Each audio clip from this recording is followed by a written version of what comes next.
नमस्कार दोस्तों, home science second में आपका स्वागत करती हूँ। आज आपके लिए मस्तिष्क संबंधी जो बीमारियां होती हैं, तंत्रिका संबंधी जो बीमारियां होती हैं, इस पर हम चर्चा करेंगे। क्योंकि ये आपके जो कंपटीशन एग्जाम होते हैं वहाँ पे पूछे जाते हैं, केवल इन शब्दों से ही क्वेश्चन पूछे जाते हैं। तो इसीलिए हम इस टॉपिक को लेकर के आए हैं और बहुत छोटी सी वीडियो में बहुत सारी चीज़ें आपको यहाँ पर हम शेयर कर देंगे। तो वीडियो में पूरा बने रहिएगा। तो देखिए, यहाँ पर पहला हमारा आता है तंत्रिका तंत्र, यानी हमारे पूरी बॉडी को नियंत्रण रखने का काम हमारा कौन करता है? तंत्रिका तंत्र करता है, जिसको अंग्रेजी में हम नर्वस सिस्टम कहते हैं। यानी हमारा जो तंत्रिका तंत्र होता है, ये पूरी बॉडी में एक जाल सा बिछा हुआ है और ये हमारे सारे कार्यों को नियंत्रण रखने का काम करते हैं। सोने, उठने, बैठने, जागने, दौड़ने, कूदने, सोचने, विचारने, यानी जितनी भी एक्टिविटी होती हैं, सारे एक्टिविटी को नियंत्रण करने का काम हमारा तंत्रिका तंत्र करता है।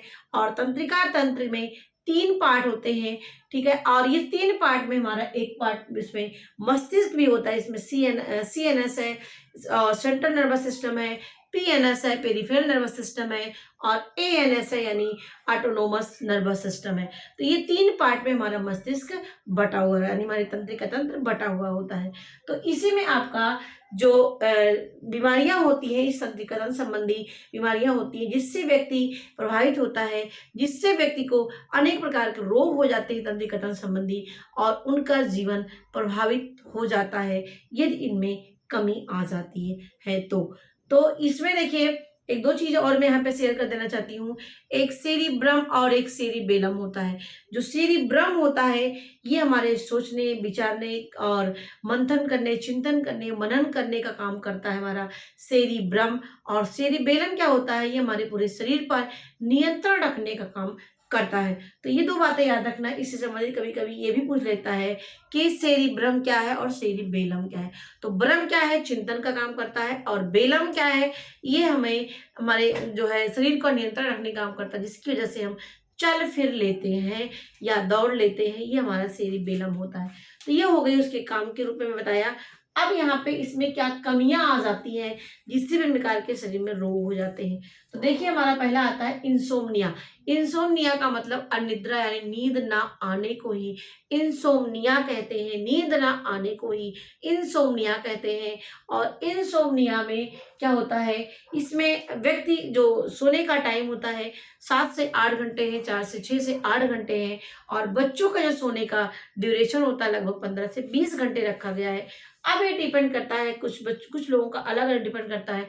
कुछ लोग कहते हैं मुझे 4 घंटे में नींद पूरी होती है, कुछ लोग कहते हैं 5 घंटे में फ्रेश फील होता हूँ, और कुछ कहते हैं हम 6 घंटे में फ्रेश होते हैं।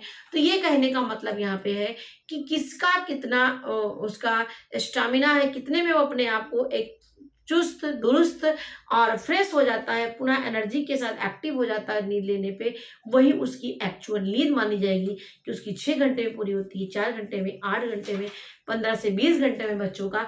तो ये उसके ऊपर है। अगर वो अपना इतने में पूरा कर लेता है तो यानी उसको दिक्कत नहीं है। लेकिन इतना पूरा करने के बाद भी यदि कमी आ रही है, आपको सुस्ती आ रही है, आपको बार बार नींद आ रही है, तो ये का लक्षण होते हैं किसके? इंसोम्निया के, यानी नींद ना आने की, जिसको हम बोलते हैं अनिद्रा। किससे संबंधित है? ये हमारे तंत्रिका तंत्र से संबंधित है। दूसरा पॉइंट आता है हमारा हंटिंगटन रोग। अब ये क्या है? ये भी न्यूरोलॉजिकल बीमारी होती है, जो एक पीढ़ी से दूसरी पीढ़ी तक ये चलता रहता है। और ये हमारा जो भावनाएं होती हैं, हमारी जो हमारे संवेग होते हैं, वो उनको प्रभावित करते हैं। और धीरे धीरे हमारा ये शारीरिक रूप से परेशान होने लगते हैं, मानसिक रूप से परेशान होने लगते हैं, और हमारे पूरे अंगों को ये प्रभावित करने लगता है। ये क्या है? हंटिंगटन रोग। ये क्या है? एक आनुवंशिक रोग होता है, जो एक पीढ़ी से दूसरी पीढ़ी में ट्रांसफर होते रहते हैं, ठीक है। तीसरा आता है हमारा अल्जाइमर। आपने अक्सर नाम सुना होगा अल्जाइमर का। अब ये देखिए, ज्यादातर अब हो ही रहा है, मूर्छित रूप में देखा जाता है अल्जाइमर डिजीज, जो किससे संबंधित है? तंत्रिका तंत्र से संबंधित है। ये क्या है? ये उम्र के अनुसार, जैसे जैसे उम्र ढलती जाती है, हमारे बॉडी के पार्ट्स ढलते जाते हैं, उसी तरीके से हमारा जो मस्तिष्क होता है वो भी ढलता जाता है। उसमें भी कमी आती है, सोचने में, विचारने में, चिंतन करने में, ये सब में भी कमियां आती जाती हैं। और हमारे जो गुस्से का लेवल होता है वो बढ़ता जाता है, और कह सकते हैं चिड़चिड़ेपन का लेवल बढ़ता जाता है। और इसमें हमारी जो संवेदना होती है, सोचने विचारने की शक्ति होती है, जो हमारे संवेग होते हैं महसूस करने के, ये सब में कमी आने लगती है। स्मृति मतलब हमारी जो रिकॉल की जो मेमोरी होती है, यानी जो चीज़ हमें याद रहती है वो सब भी धीरे धीरे मिस होने लगती है, क्योंकि इसमें भी ह्रास होने लगता है और सामंजस्य में भी कमी आने लगती है। लेकिन एक उम्र के अनुसार जब ज़्यादा मात्रा में देखा जाता है, उम्र से पहले भी देखा जाता है, तो ये आपका एक अल्जाइमर डिजीज़ के रूप में जाना जाता है। यानी जब हमारी उम्र ढलती जाती है तो ये अल्जाइमर के रूप में ये डिजीज़ आपको सामने दिखाई पड़ता है, जो मोस्टली रूप से क्या होता है, ये संवेदना, स्मृति, सामंजस्य, सोच विचार, चिंतन मनन इन सब में दिखाई पड़ती है। इसी को बोलते हैं अल्जाइमर। नेक्स्ट आता है एपिलेप्सी। एपिलेप्सी क्या है, जिसको मिर्गी आना कहते हैं। इसमें व्यक्ति के शरीर में झटके आते हैं। उस समय व्यक्ति क्या होता है, संज्ञा या शून्य हो जाता है, उसे कुछ भी नहीं पता होता है, एकदम मूर्छित अवस्था में हो जाता है। किसमें, इस एपिलेप्सी में या मिर्गी में। इसमें व्यक्ति क्या है, इसमें उसको उस समय कुछ नहीं समझ में आता है और धीरे धीरे जैसे जैसे वो कंट्रोल होता है अपने आप, वो नॉर्मल हो जाता है। लेकिन इसका समय पे इलाज नहीं किया जाता है तो ये जो है हमेशा के लिए व्यक्ति को होने लगता है। ये अटैक करता रहता है, ये अटैक करता रहता है। दवा भी होती है तब भी ये अटैक, मतलब अगर दवा छोड़ दें तो ये भी पुनः फिर ये अटैक करता है। तो इसी को बोलते हैं जो हमारा चेतना शून्य हो जाता है, हमारे मस्तिष्क के जो कुछ पार्ट होते हैं, जो हमारी नसें होती हैं, उस समय शून्य अवस्था में हो जाती हैं और उस समय मूर्छित होने लगती हैं, हाथ पैर पटकने लगता है रोगी। तो इसी को ही हम एपिलेप्सी कहते हैं, जो किससे संबंधित है, तंत्रिका तंत्र से संबंधित है। नेक्स्ट पॉइंट पे आते हैं पार्किंसन रोग।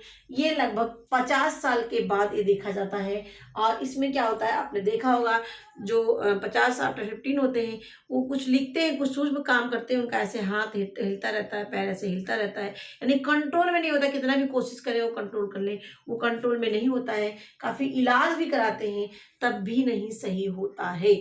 ठीक है, इसी को ही हम बोलते हैं पार्किंसन रोग और ये लगभग 50 साल के बाद होता है। हाथ पाँव में कंपन आने लगता है, गति पर नियंत्रण नहीं रह जाता है, गति पर अनियंत्रण हो जाता है। इसी को बोलते हैं पार्किंसन रोग। नेक्स्ट आता है मेनिंजाइटिस। इसका भी नाम आपने सुना होगा।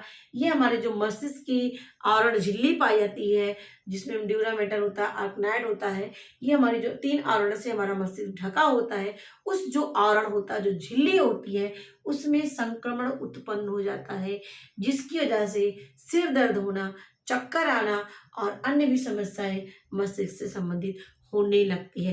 तो मेनिंजाइटिस का मतलब होता है कि जो मस्तिष्क की झिल्ली होती है उसमें संक्रमण उत्पन्न हो जाना। पार्किंसंस का मतलब होता है हाथ पैरों में कंपन होना, हाथ पैरों में कंपन पर नियंत्रण नहीं रह जाता है। अब है मस्तिष्क शोथ। ये क्या होता है, ये विषाणु से उत्पन्न रोग होता है, जिसको अंग्रेजी में बोलते हैं इंसेफ्लाइटिस।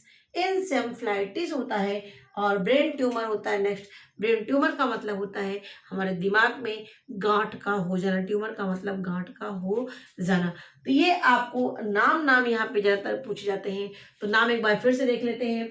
इंसोम्निया, हंटिंगटन, अल्जाइमर, मिर्गी और पार्किंसन, मेनिंजाइटिस, मस्तिष्क शोथ और ब्रेन ट्यूमर। ये क्या होते हैं, ये मस्तिष्क संबंधी रोग होते हैं, तंत्रिका तंत्र संबंधी रोग होते हैं। ठीक है, अब यहाँ पर आपसे क्वेश्चन है, हमें कमेंट बॉक्स में बताइएगा, सेरिब्रल पल्सी जो मस्तिष्क संबंधी रोग है, ये ज़्यादातर किस में देखे जाते हैं या किस उम्र के लोगों में देखा जाता है। सेरिब्रल पल्सी याद रखना, हमें इसका आंसर दीजिएगा। दूसरा क्वेश्चन आप बताएंगे पुरकिंजे के तंतु कहाँ पाए जाते हैं, और तीसरा क्वेश्चन बनाएंगे ऐसी न्यूरॉन सेल में जनन की क्रिया होती है या नहीं होती है। इन तीनों का आंसर आप बताएंगे। वेरी वेरी इंपॉर्टेंट क्वेश्चन है। पहला क्वेश्चन तक डिस्कस कर लेते हैं। सेरिब्रल पल्सी किसको किस उम्र के लोगों को होता है, पुरकिंजे के तंतु कहाँ पाए जाते हैं, और न्यूरॉन सेल में जनन होता है या नहीं होता है। तो ये तीनों बातें आप हमें कमेंट बॉक्स में बताइएगा। तो आशा करती हूँ ये चीज़ें आपको समझ में आ जाएंगे। और ये इसमें ज़्यादातर आपको जो आता है क्वेश्चन अल्जाइमर से आता है। इंसोम्निया मतलब नींद ना आना, पार्किंसंस का मतलब हाथ पैरों में कंपन होना, और मेनिंजाइटिस यानी हमारे मस्तिष्क की आवरण झिल्ली में संक्रमण का उत्पन्न हो जाना। यहाँ से क्वेश्चन आपके एग्जाम में बन सकते हैं किसी भी परीक्षा में, तो इनको याद रखना। और ये जो तीनों क्वेश्चन मैंने यहाँ पे लिखा है आपसे पूछ रही हूँ, वो तो आपका कहीं ना कहीं जरूर आपका आएगा। अदर एग्जाम आप दे होंगे तब भी वो आपको जरूर मिलेगा। तो आशा करती हूँ हमारी वीडियो आपको जरूर समझ में आई होगी और अच्छे से हमें आप करिएगा। ऐसे ही यहाँ से जुड़े रहिए, आपको फ्री ऑफकास्ट यहाँ से तैयारी कराई जाती है। तो एक बार फिर से मेरे वीडियो देखने के लिए आपको बहुत बहुत धन्यवाद और कमेंट में आंसर जरूर बताइएगा। धन्यवाद।